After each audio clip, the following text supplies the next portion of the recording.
Hola, muy buenas. Son bienvenidos a su canal Historias Diarias. Como el mismo nombre lo dice, tendremos una o varias historias diariamente en su canal. También me pueden encontrar en TikTok como Historias Diarias. Pueden checar el canal por nuevos updates. Sin más dilación, los dejo con la historia de hoy. Mi hermano gemelo llegó a mi casa lleno de moretones culpa de la familia de su esposa. Hola, comunidad de Reddit. No suelo hacer esto. Soy más de leer que de escribir, pero lo que acaba de pasar en mi vida requiere que lo saque de mí, que lo organice por escrito y, quizá, que reciba algún consejo de personas ajenas al drama. Esto será largo, muy largo. Es una historia de manipulación familiar, violencia y una lucha silenciosa por la justicia. Voy a contarla en partes, como se ha ido desarrollando. Soy Alex, tengo 29 años, y esta es la historia de mi hermano Ben y de cómo su matrimonio casi lo destruye. El contexto y el detonante. Somos gemelos idénticos, Ben y yo. Nacimos con 7 minutos de diferencia, yo soy el mayor, y, aunque somos idénticos a simple vista, nuestras personalidades siempre han sido complementarias. Yo, Alex, soy el reflexivo. Me gusta la rutina, la lógica, el mundo predecible del código y los servidores. Trabajo como ingeniero de software de manera remota, lo que me permite una vida ordenada en mi apartamento en una ciudad universitaria a 1 hora de donde crecimos. Ben, en cambio, es el corazón. Más extrovertido, emocional, con una sonrisa fácil y una tendencia a confiar que a veces raya en la ingenuidad. Es administrador de empresas y trabajaba para una firma local, haciendo lo que más le gusta, interactuar con gente. Nuestros padres son personas maravillosas, retiradas, que nos criaron en un ambiente de apoyo incondicional y respeto. Quizá por eso Ben no estaba preparado para lo que se encontró. Hace 3 años, en una conferencia, conoció a Lisa Miller. Lisa es atractiva, carismática, y vino acompañada de una energía que envolvió a Ben por completo. Desde el principio, supe que algo no encajaba. La primera vez que la conocí, en una cena doble, no dejaba de hablar de su familia. Mi papá dice que, mis hermanos y yo siempre, en la casa de los Miller, nosotros. Era como si su identidad entera estuviera subsumida en ese clan. Los Miller son una institución en su ciudad del Medio Oeste, Spring Valley. El padre, Robert Miller, es dueño de un concesionario de autos de gama media y varios negocios locales, un taller, un restaurante. No son ricos a nivel nacional, pero en Spring Valley son figuras. El tipo de persona que saluda al sheriff por su nombre de pila y cuyo favor se busca para proyectos del ayuntamiento. Tienen una dinámica de familia cerrada, casi tribal, con una lealtad feroz hacia adentro y una desconfianza igual de feroz hacia afuera. Ben, cegado por el amor o por la necesidad de pertenencia que Lisa explotaba con maestría, se dejó llevar. La boda fue en la finca de los Miller. Fue un evento ostentoso, donde la familia de la novia brillaba y la del novio parecía un decorado más. Recuerdo al señor Miller dando un discurso donde, entre bromas, dejaba caer lo afortunado que era Ben de unirse a esta familia. Mis padres sonrieron con incomodidad. Yo apreté la mandíbula. Después de la boda, las cosas se aceleraron hacia lo siniestro. Ben y Lisa se mudaron a una casa a 2 calles de los Miller. La hipoteca, según supe luego, la pagaba en un 70% Ben con sus ahorros, pero la presión familiar hizo que el título se pusiera a nombre de los dos para demostrar confianza. Las visitas de Ben a nuestra familia se espaciaron, luego se volvieron raras. Sus llamadas eran cortas, siempre interrumpidas. Lisa me necesita, hay una reunión familiar, el señor Miller quiere ayuda con algo. Su voz perdió su tono alegre. Ganó un deje de ansiedad permanente, los signos de abuso emocional y financiero fueron apareciendo, pero a distancia, como ecos. Ben dejó de ver a sus amigos de la universidad porque a Lisa no le caen bien. Empezó a justificar gastos exorbitantes de Lisa, bolsos, viajes cortos con sus amigas, diciendo que se lo merece. En una visita hace un año, Vi cómo Lisa le hablaba con un desdén que me heló la sangre. Le corrigió en medio de una anécdota, le quitó el teléfono de las manos para ver quién le escribía, y él solo bajó la mirada. Era una sombra del hermano que conocía. El punto de no retorno llegó hace 6 meses. Ben vino a mi apartamento un sábado, de sorpresa. Tenía un moretón violáceo y amarillento en el antebrazo. Me golpeé con la puerta del garaje, dijo rápidamente. Yo no dije nada, pero por primera vez no le creí. La explicación era demasiado rápida, demasiado práctica. La puerta de un garaje no daña un moretón con esa forma. Sospeché, pero sin pruebas, sin que él dijera algo, ¿qué podía hacer? Le ofrecí quedarse, pero dijo que Lisa lo esperaba. Se fue, y una pesadez se instaló en mi pecho, y luego, anoche, sucedió. Eran las 11:43 de la noche.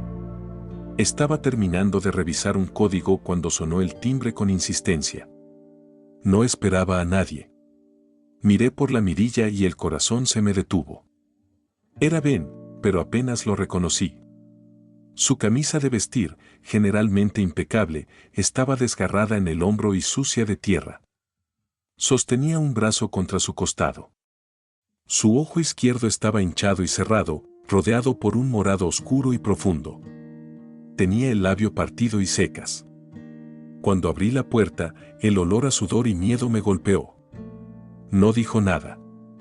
Solo entró tambaleándose y se dejó caer en el sofá, temblando de manera incontrolable. Pasé la siguiente hora en piloto automático.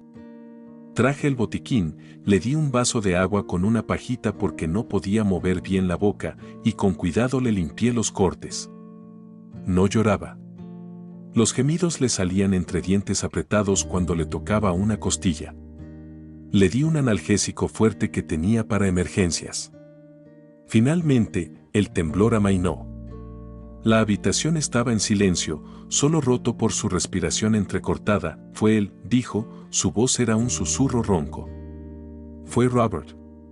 Y Derek y Mark lo sujetaron. Lisa. Lisa estaba allí. La historia que me contó, entre pausas para respirar, fue una sucesión de escenas de una pesadilla. Todo había comenzado con una discusión sobre dinero. Ben, viendo que sus ahorros se evaporaban y que las deudas de las tarjetas de crédito, a nombre de ambos, pero usadas casi exclusivamente por Lisa, aumentaban, había propuesto hacer un presupuesto estricto. Lisa estalló. Le dijo que era un miserable, que su padre nunca habría permitido que su madre tuviera que pedir permiso para gastar, que Ben era un fracaso comparado con él. Tomó unas cosas y se fue a casa de sus padres. Horas después, Ben recibió una llamada del señor Miller. Ven a arreglar esto como un hombre, le dijo. Ben, esperando una mediación, fue.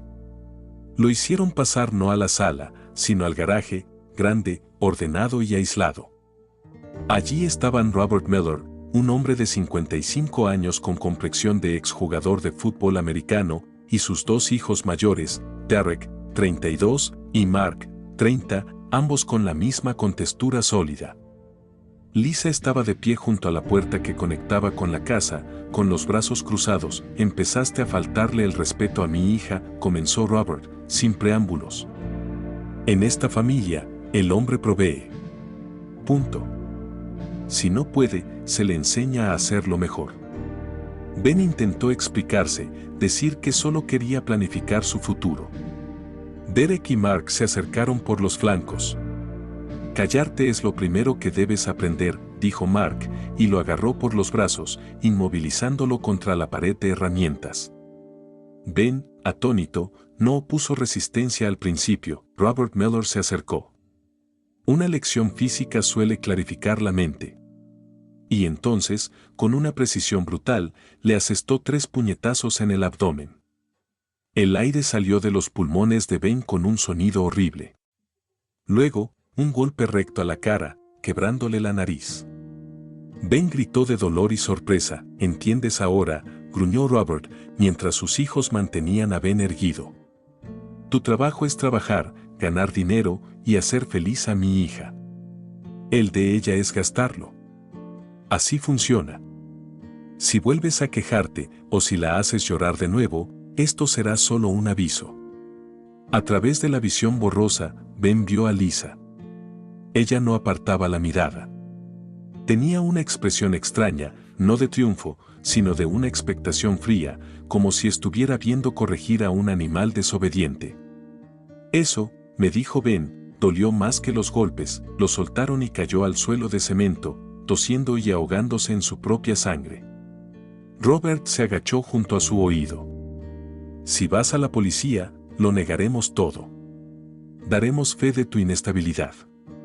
Tengo amigos donde importa. Y Lisa te dejará.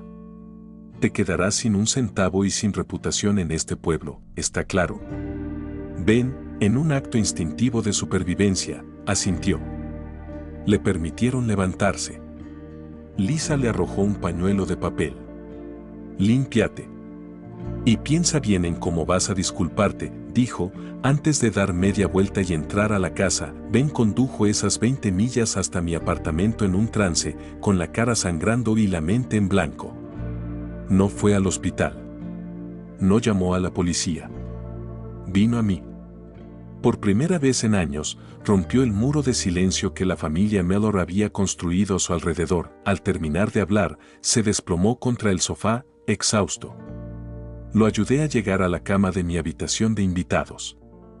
Se durmió casi al instante, pero su sueño era agitado. Yo, en cambio, no dormí. Me senté en la oscuridad de mi sala, y una furia fría, metálica, se apoderó de mí. No era un arrebato. Era una determinación glacial. Mi hermano, mi otra mitad, había sido torturado física y psicológicamente. Y no solo por su suegro, sino con la complicidad de su esposa. Ellos jugaban un juego de intimidación y poder local. Yo juego un juego diferente. Soy paciente. Soy analítico. Y tenía recursos.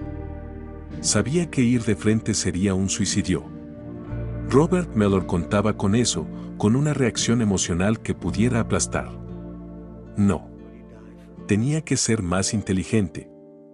Tenía que construir un caso tan sólido que ni sus contactos pudieran detenerlo. Y tenía que hacerlo con Ben a mi lado, ayudándolo a encontrar su fuerza otra vez. Esa noche, tracé el esbozo de un plan en mi mente. Tenía contactos. Tenía habilidades. Y tenía el motivador más poderoso, la lealtad familiar que los Mellor solo fingían entender.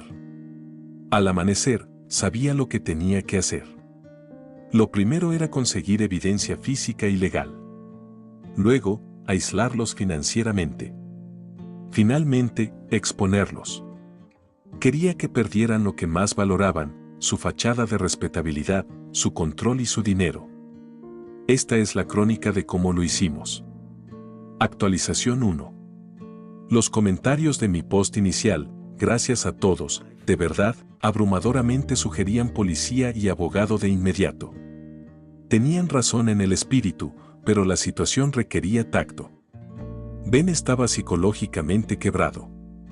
Antes de presentar una denuncia, necesitábamos un fundamento irrefutable y, más importante, que Ben estuviera listo para sostenerla. Paso 1. El testimonio médico. Ben se despertado adolorido y avergonzado.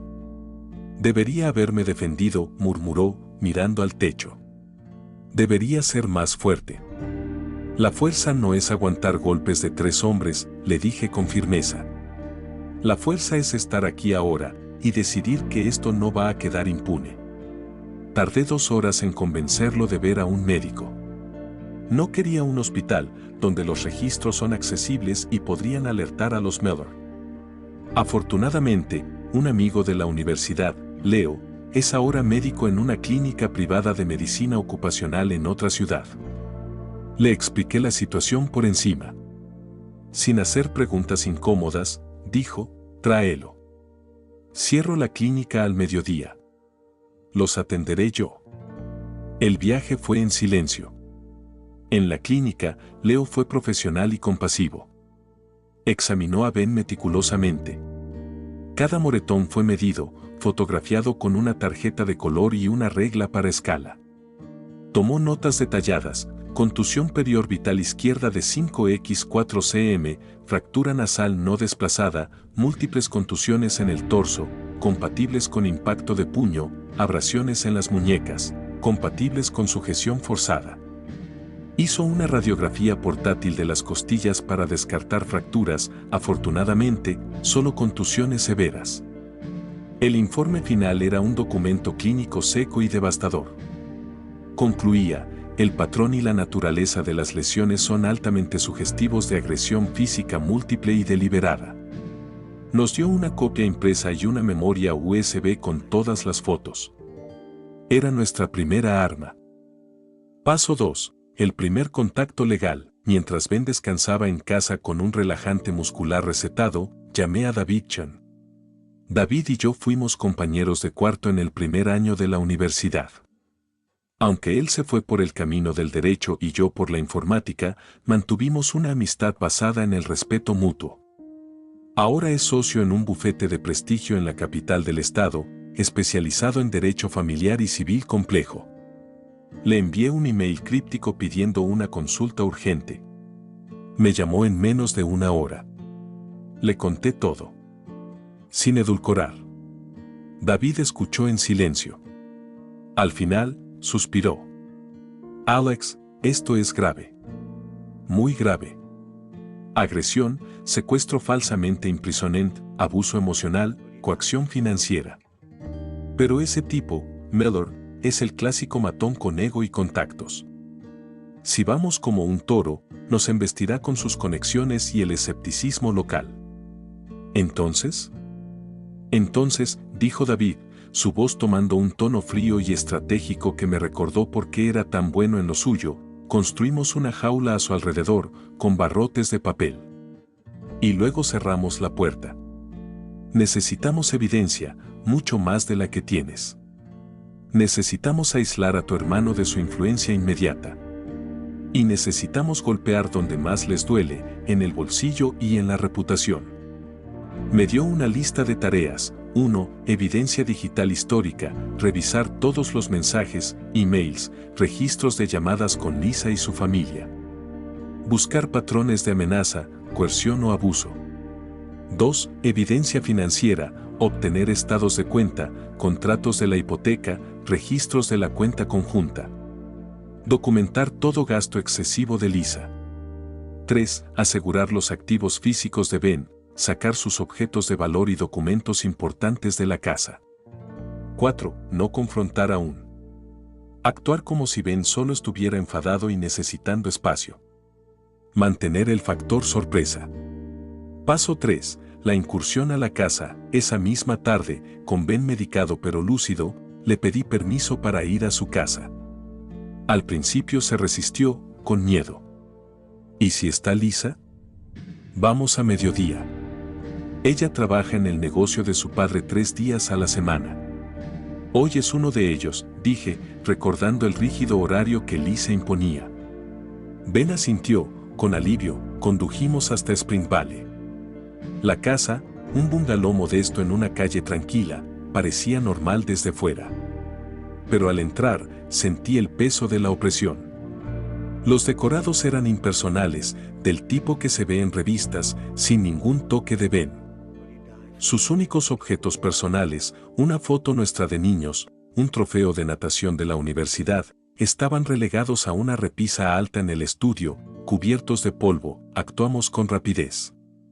Ben, moviéndose con dolor, abrió su caja fuerte personal, Lisa tenía la suya, y sacó su pasaporte, el título de su auto, algunos bonos de inversión que tenía desde antes del matrimonio y, crucialmente, la copia de su llave y la tarjeta de acceso de la caja de seguridad conjunta en el First National Bank de Spring Valley.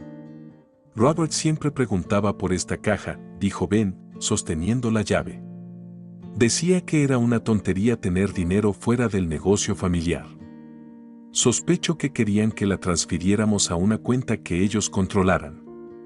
También tomé su computadora portátil personal y su tableta. Mientras lo hacía, noté los espacios vacíos. Ben, ¿dónde está tu guitarra Gibson y el reloj que te dejó el abuelo? Su rostro se ensombreció. Lisa, dijo que necesitábamos liquidez. Que eran objetos que yo no usaba mucho. Los vendió hace 2 meses. Dijo que me daría el dinero, pero nunca lo vi. Añadí disipación de activos conyugales a mi lista mental. Fotografié los estantes vacíos, la casa en su estado actual. Justo cuando nos íbamos, el teléfono fijo sonó. Ben se paralizó. Dejé que el contestador automático actuara. Era la voz gélida de Lisa. Ben, sé que estás ahí. Ignorar mis llamadas es infantil. Necesito que vengas a la oficina de papá esta noche a las 6. Esto se tiene que arreglar. No me forces a tomar decisiones. Colgó. Ben miró el contestador como si fuera una serpiente. Decisiones, repitió. Eso significa irse o algo peor. Ella no va a tomar ninguna decisión, dije, apagando las luces. Nosotros vamos a tomarlas por ella. De regreso a mi apartamento, Lisa bombardeó el celular de Ben con mensajes. La evolución fue reveladora, de la ira, contéstame, a la súplica falsa, cariño, estoy preocupada, a la amenaza velada, mi padre no va a esperar para siempre. Ben, por primera vez, no respondió. Guardamos cada mensaje. Esa noche, con Ben durmiendo otra vez, me senté con su portátil. Usé un programa de recuperación de datos, legal, para acceder a sus propias copias de seguridad y comencé a reconstruir años de comunicación. Era un tesoro de vileza. Mensajes de Lisa exigiendo transferencias de dinero para deudas sorpresa que coincidían con sus compras online. Correos del señor Mellor invitando a Ben a invertir sumas en oportunidades seguras de su negocio que nunca rendían. Mensajes de los hermanos burlándose de la familia de Ben, llamándolos pueblerinos. Y, lo más valioso, un hilo de mensajes de texto de hace 8 meses, después de una discusión, donde Lisa escribió, si no puedes actuar como el hombre de esta casa, quizá mi padre y mis hermanos deban darte una lección sobre cómo se hace. Ben había respondido, eso suena a amenaza. Ella, es una promesa. Aprenderías. Tenía el patrón. Tenía la amenaza previa. Tenía la consecuencia brutal. David iba a estar contento. Actualización 2. La semana fue un torbellino de actividad discreta y planificación meticulosa. Ben, aunque todavía adolorido, se estaba transformando. La pasividad daba paso a una ira silenciosa y luego a una determinación enfocada. Ver las pruebas acumularse, ver sus propias palabras y las de ellos proyectadas en una pantalla, le dio una claridad dolorosa pero liberadora. Era como estar en un culto, me confesó una noche. Y tú me estás ayudando a desprogramarme. David voló a mi ciudad para una reunión estratégica en persona. Es un hombre pequeño y delgado, pero con una presencia que llena la habitación. Revisó toda la evidencia, el informe médico, los mensajes recuperados, las fotos de la casa, el registro de la llamada al contestador. Es bueno. Es muy bueno, dijo, frotándose la barbilla. Pero para moverme contra alguien como Mellor en su terreno, necesito algo más contundente que lo saque de su zona de confort. La orden de restricción es el primer paso, pero tiene que venir de un juzgado fuera de su condado, para evitar su influencia. La estrategia de David, 1, orden de restricción temporal ex parte, se presentaría en el juzgado del condado Jefferson, vecino al de Spring Valley, alegando el riesgo inmediato para Ben y la interferencia potencial de las autoridades locales de Spring Valley debido a la amistad del denunciado con el sheriff. Incluiría a Lisa, Robert, Derek y Mark. 2. Moción de divorcio inmediata, presentada al mismo tiempo, con una petición urgente de división de bienes y una orden para impedir la disipación de activos. Congelar la cuenta conjunta era clave. 3. Ataque financiero investigativo. David tenía un contacto, una investigadora financiera forense llamada Marta. Marta es un sabueso con una licenciatura en contabilidad y un doctorado en sacar trapos sucios, dijo. Si los Mellor tienen algo turbio en sus negocios, ella lo encontrará. Y la amenaza de una investigación fiscal suele ser más aterradora para este tipo de personas que una demanda por agresión. Mientras David preparaba los documentos legales, Ben y yo nos enfocamos en el frente digital y financiero. Con las credenciales de Ben, accedimos, de manera totalmente legal, eran cuentas a su nombre, a los estados bancarios en línea. El patrón era obsceno. Transferencias mensuales de la cuenta conjunta a la cuenta personal de Lisa, justificadas como gastos del hogar que superaban los $3,000 en una casa ya pagada parcialmente. Retiros en efectivo frecuentes. Y descubrimos que, 2 días después de la golpiza, Lisa había intentado realizar una transferencia de $15,000 a una cuenta a nombre de su madre. La transacción estaba pendiente porque el banco requería la autorización de ambos titulares para cantidades tan grandes. Ella estaba intentando mover dinero rápido. Nuestro tiempo se acababa. El día de la entrega, David presentó la montaña de papeles en el juzgado de Jefferson a primera hora de la mañana. El juez, una mujer de mediana edad con fama de no tolerar tonterías, concedió la orden de restricción temporal y la congelación de activos de manera inmediata. Un alguacil de ese condado fue despachado para notificar a las partes. Ben y yo esperamos en mi apartamento, con los nervios de punta. Las cámaras de seguridad que había instalado en mi puerta y en el estacionamiento estaban grabando. Primero llegó la llamada de Lisa. Sonó el teléfono de Ben. La puso en altavoz. Ben, ¿eres tú? Su voz era un chillido de ira y pánico. Sí, Lisa. Acaba de llegar un alguacil con unos papeles, una orden de restricción, y dice que no puedo tocar nuestra cuenta. ¿Qué diablos has hecho? Ben, esto es una traición. Lo que hice fue sobrevivir, Lisa. Y ahora voy a vivir. Deshazlo, llama a tu abogado o quien sea y deshazlo ahora mismo. Mi padre va a... ¿A qué? A golpearme otra vez. Ya hay una orden que se lo impide. Habla con mi abogado, Lisa. Su número está en los papeles. Colgó. Ben respiró profundamente, como si hubiera corrido una maratón. Había tenido la última palabra. Los mensajes de amenazas de números desconocidos comenzaron a llegar, como predijimos. Los guardamos todos.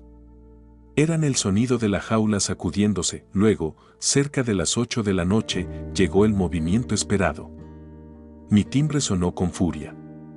En la pantalla de mi teléfono, conectada a la cámara, vi a Derek y Mark Miller. Parecían furiosos. Golpeaban la puerta. Sal, Ben, sabemos que estás ahí, cobarde, gritó Derek. Vas a arruinar a nuestra hermana. No abrí. En silencio, marqué el 911, servicio de emergencias. ¿Cuál es su emergencia? 2 hombres que tienen una orden de restricción en su contra están en mi propiedad, golpeando mi puerta y haciendo amenazas. Los tengo en cámara. La orden es del caso Benjamín R. contra Lisa M. et al. La dirección es, la policía llegó en menos de 5 minutos. Desde la ventana, vi cómo los agentes interceptaban a Derek y Mark, que gesticulaban explicando que solo querían hablar con su cuñado. Los agentes pidieron identificación, consultaron sus tablets, y en segundos sus expresiones cambiaron. Vi las esposas brillar bajo la luz del estacionamiento. Fueron esposados y puestos en la parte trasera de un coche patrulla. La violación de una orden de restricción es un delito serio.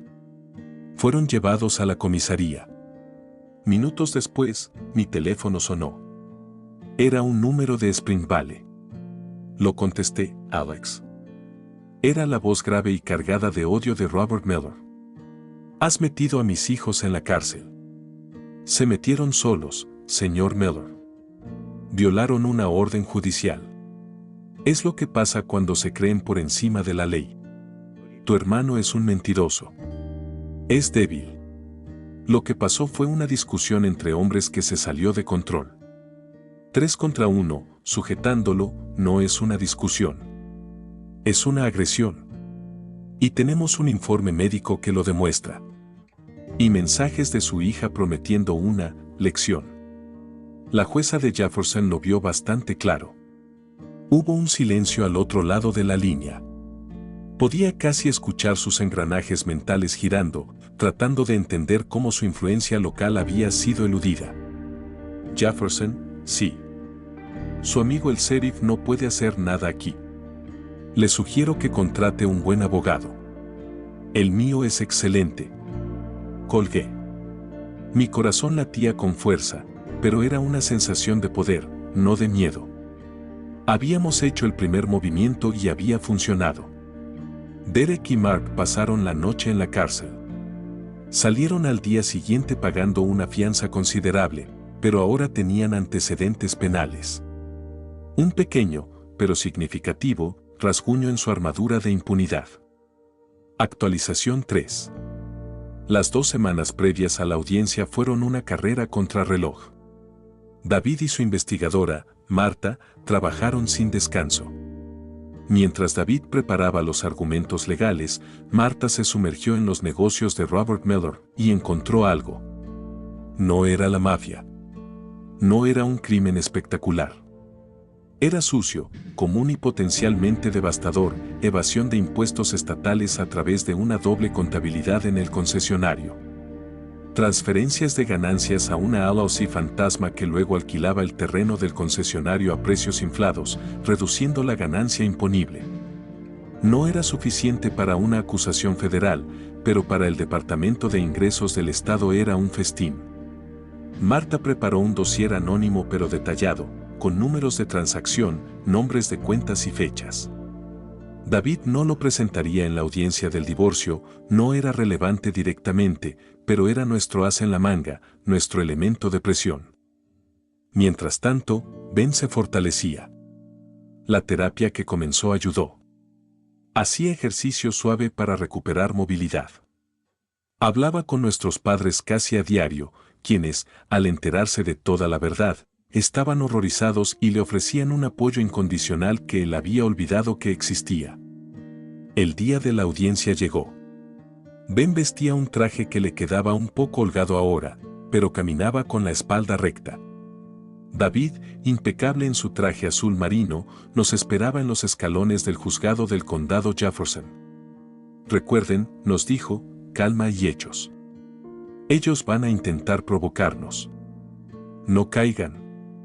Al entrar a la sala, vi al equipo Miller. Robert, con la cara colorada de ira contenida. Derek y Mark, evitando mi mirada, con expresiones de resentimiento. Lisa, sentada entre su madre y su abogado, un hombre de pelo plateado y mirada cansada que parecía ya derrotado. Ella lucía impecable, pero sus ojos estaban hinchados, como si hubiera llorado. Su mirada se clavó en Ben, tratando de captarla, pero él la ignoró por completo, siguiendo a David hasta nuestro pupitre. La audiencia comenzó. El abogado de los Miller, el señor Brantley, intentó una estrategia agresiva. Pintó a Ben como un marido emocionalmente inestable, celoso de la cercanía de Lisa con su familia, que había inventado la historia de la golpiza para obtener ventaja en el divorcio. Presentó como testigo a un empleado del concesionario, un hombre nervioso que declaró haber visto a Ben borracho y pendenciero fuera de un bar meses atrás. Era una prueba desesperada y débil. Luego, David se levantó. Su actuación fue una obra maestra de narración legal, comenzó con las fotos médicas. Las proyectó en una pantalla grande. La jueza, una mujer de rostro serio llamado jueza Wilkins, frunció el ceño. Luego, mostró el informe médico, leyendo en voz alta las frases clínicas, compatible con impacto de puño, sugestivo de agresión deliberada. Después, pasó a los mensajes. El de Lisa prometiendo una lección. Los mensajes exigentes de dinero. El patrón era innegable. Luego, presentó el informe policial de la detención de Derek y Mark en mi puerta. No es el comportamiento de personas inocentes, su señoría. Es el comportamiento de acosadores que creen estar por encima de la ley. Finalmente, llamó a Ben al estrado. David lo guió con suavidad a través de su testimonio. Ben describió la atmósfera de control de los Miller, la presión financiera, y luego, con una voz clara que solo tembló al final, relató la noche en el garaje. nombró a cada uno. Describió los golpes. Y describió la mirada de Lisa. Ella solo miraba, dijo. Como si estuviera viendo una reparación. No asustada. No horrorizada. Solo, esperando a que terminara. El interrogatorio de Brantley fue duro, intentando hacerlo dudar, preguntando por qué no se defendió, por qué no fue al hospital. Ben respondió, porque estaba aterrorizado. Y porque me habían amenazado con arruinar mi vida si lo hacía. Y creí que mi esposa, la mujer que amaba, estaría de mi lado. Ese fue mi error. Fue un momento poderoso.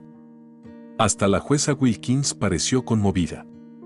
Antes de que Brantley pudiera presentar otro testigo, David pidió un receso para una cuestión de importancia crítica que podría afectar los activos involucrados en esta disolución. La jueza concedió un receso de 15 minutos, fue entonces cuando David ejecutó el gambito. Se acercó al pupitre de Brantley con nuestro abogado y, en voz baja pero lo suficientemente alta para que Robert lo oyera, dijo, «Señor Brantley, mi cliente tiene un profundo interés en que se resuelvan las finanzas de manera limpia. Sería una lástima que, durante el descubrimiento de activos, tuviéramos que profundizar en los asuntos del concesionario Mellor y, sin querer, tropezáramos con irregularidades que ya han sido puestas en conocimiento de ciertas agencias estatales. Eso ralentizaría todo y podría tener consecuencias graves para la valoración de los activos familiares de tu cliente». David no amenazó. Solo enunció un hecho. Pero vi cómo el rostro de Robert Mellor perdía todo el color. Brantley palideció. «¿Qué quieres?» «Quiero que esta audiencia termine rápido. Quiero que su cliente deje de luchar contra la orden de restricción, que admita su validez para este procedimiento. Y quiero que entiendan que mi cliente merece una división de bienes justa, incluso generosa, considerando la disipación de activos y el daño intencional infligido.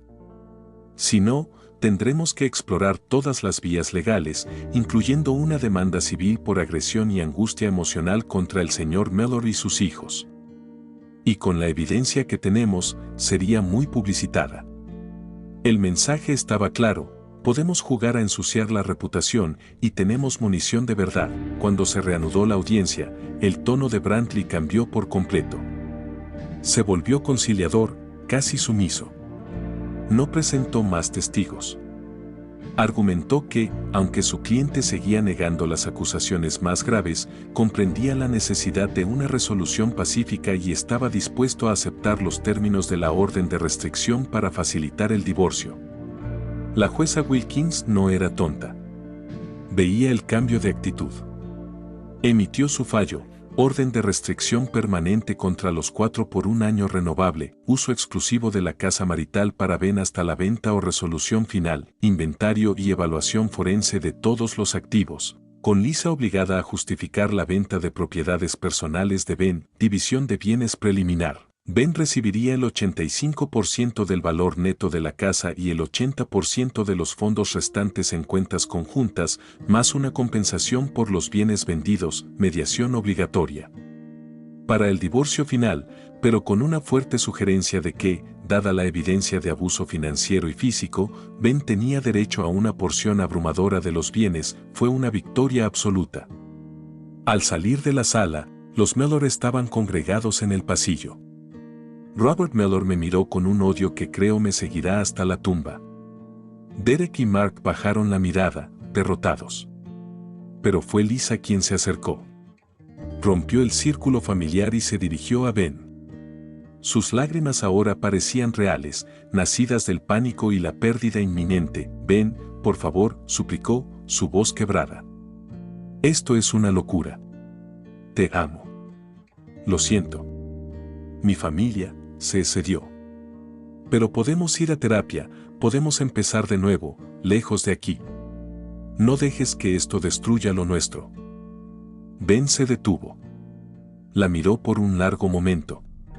Vi en sus ojos un destello del amor que una vez sintió, rápidamente ahogado por el recuerdo del dolor, la humillación y su mirada fría en el garaje. «Lisa», dijo, con una calma que me sorprendió. Lo nuestro ya estaba destruido mucho antes de esa noche. Tú y tu familia lo destrozaron, ladrillo a ladrillo. Lo único que hicieron esa noche fue mostrarme los escombros. No quiero reconstruir sobre eso. Adiós. Tomó mi brazo y caminamos. No miramos atrás. En el estacionamiento, bajo el sol de la tarde, Ben respiró hondo, como si estuviera tomando su primer aliento de aire limpio en años. Actualización final 4. Han pasado 4 meses desde la audiencia. La vida ha tomado nuevos rumbos, para bien y para mal. El divorcio final se concretó hace un mes.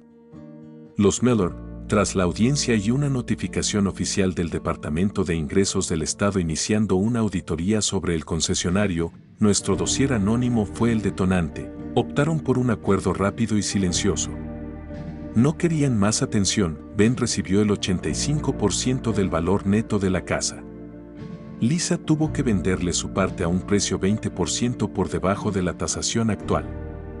Ben usó parte de sus ahorros recuperados para comprarla y ahora la tiene en venta. Ya hay ofertas, recuperó el 80% del saldo de las cuentas conjuntas, más una compensación en efectivo por la guitarra y el reloj vendidos, valuados por un perito. No hubo pensión para ninguna de las partes.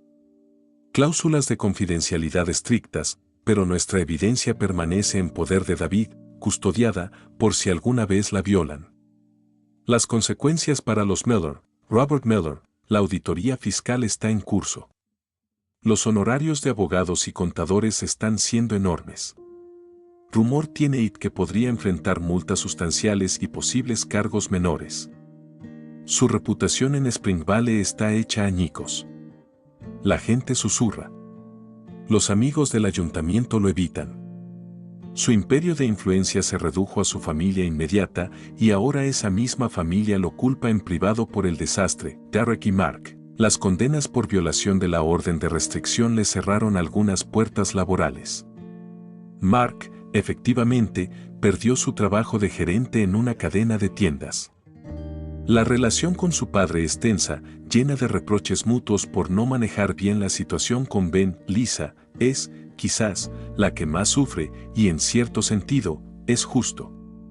Perdió la fuente de ingresos de Ben. Su padre, enfurecido y con sus propios problemas, la trata como una responsabilidad costosa y una vergüenza. Se vio obligada a mudarse de vuelta a su antigua habitación. La sociedad de Spring Valley, que una vez la aduló como la princesa Miller, ahora la ve como la esposa que permitió y alentó la paliza a su marido, y luego lo perdió todo. Está socialmente aislada. Ben supo por un conocido común que intentó ir a terapia, sola, y que está devastada y arrepentida. Hace un mes, Ben recibió una carta manuscrita, larga, de ella.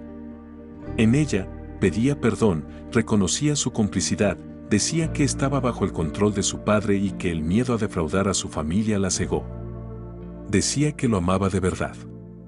Ben la leyó una vez, en silencio. Luego la metió en un sobre, la selló, y se la envió a David para que la archivara con el resto del caso. No la necesito, me dijo. Ni su perdón ni su amor. Solo necesito saber que no puede hacerme daño nunca más. Ven ahora, la transformación es profunda. Está en terapia semanal, trabajando en el abuso emocional y el trauma del ataque. Físicamente, se recuperó. Las costillas sanaron, la nariz tiene una pequeña desviación que le da, según dice, carácter.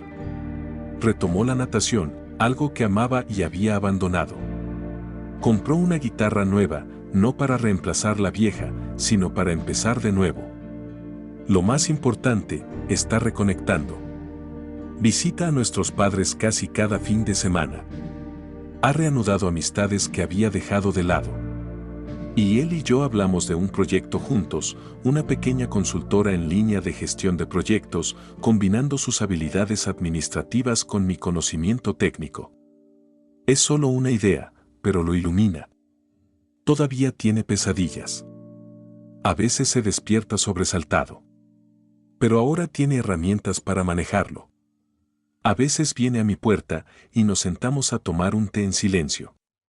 No necesita hablar. Solo necesita saber que no está solo.